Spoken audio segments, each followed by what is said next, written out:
Resident Evil series remains one of gaming's cornerstone horror franchises. Since its inception back in 1996, the series has provided gaming some of its scariest and most iconic moments.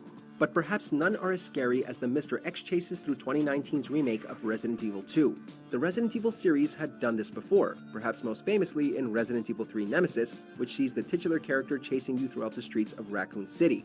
But when it comes to pure, unhinged terror, we believe the series perfected the art of the chase with Mr. X.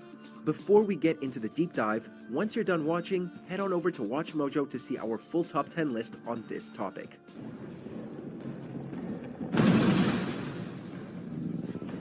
Before we begin, we publish new content all week long, so be sure to subscribe and ring the bell to get notified about our latest videos. First off, let's address the surface level, his physical imposition. Mr. X is a big dude. He stands a good 7 or 8 feet tall and looks to weigh a solid 300 pounds, and seeing someone of that immensity chasing you down a dark hallway is more than enough to give you the willies.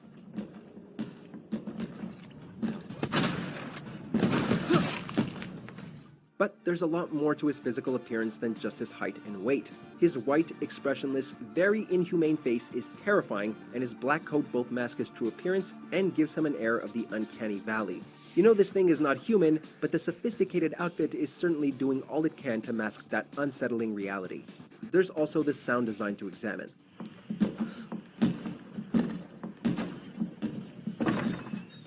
Mr. X plods along with heavy footsteps, each footfall bringing with it an eerie thump that resonates throughout the building. He just sounds heavy, not to mention incredibly dense. By hearing how he walks, players again get the impression that this thing chasing them is most certainly not human. The sound design of the game also plays a major role in making Mr. X so relentlessly terrifying. Many games have made good use of footsteps to elicit fear, but perhaps none have done it as well as Resident Evil 2. Hearing Mr. X directly behind you is unimaginably scary, not to mention hearing him stomping around on the floor directly above you, or better yet, coming down the stairs that you so desperately need to go up.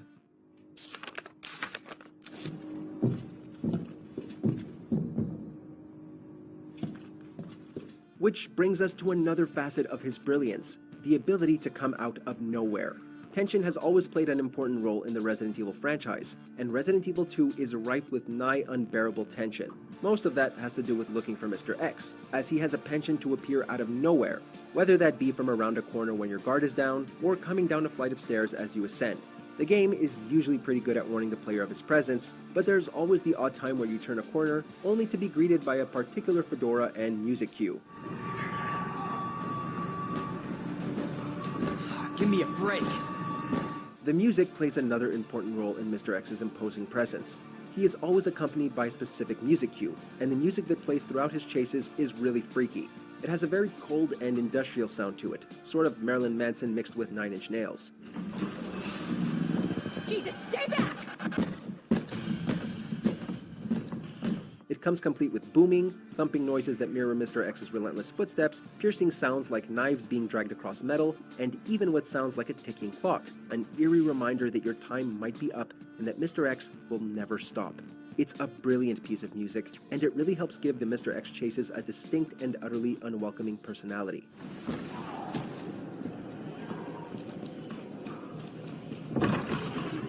Speaking of personality, Mr. X doesn't have one. Unlike his accompanying music, Mr. X scares the player through sheer silence alone.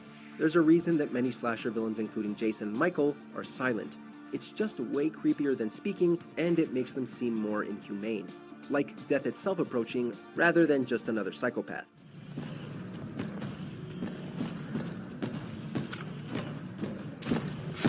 Mr. X uses silence to his advantage. His lack of speech doesn't account for discussion, or pleading, or compromise, or even knowing what he wants. All we know is that this large, Terminator-looking thing is after us. We don't know why, we can't reason with it, and we can't even beg it to leave us alone. Kyle Reese knows a thing or two about that.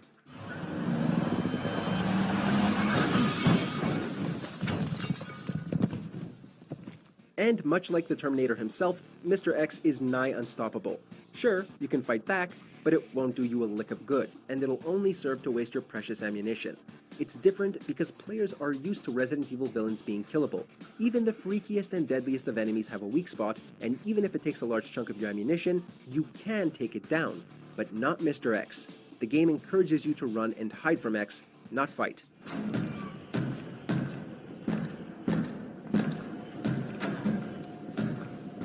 Fighting him will waste resources. It will only delay the inevitable, and sooner or later, it will get you killed.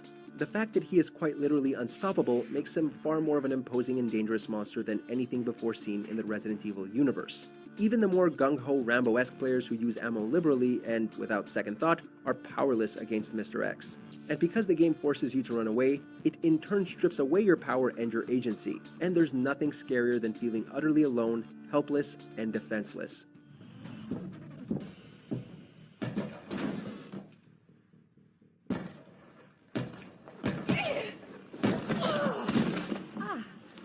Exacerbating these feelings is the fact that Mr. X is incredibly dangerous. He's practically a mini boss fight in and of himself. For one thing, there's no defeating him. Secondly, X deals an unbelievable amount of damage. It only takes a few jabs, depending on the difficulty of course, to take you down. All of the preceding qualities of Mr. X would be meaningless if he didn't actually serve as a dangerous and imposing figure. Creeping music and his hulking silhouette would be a lot less scary if he did the damage of a zombie. But he has the capability to drop you in just 1 or 2 hits, ensuring that the player remains vigilant and afraid of his mere presence. Him getting within 3 feet of you isn't just an eerie event, it's a matter of life and death.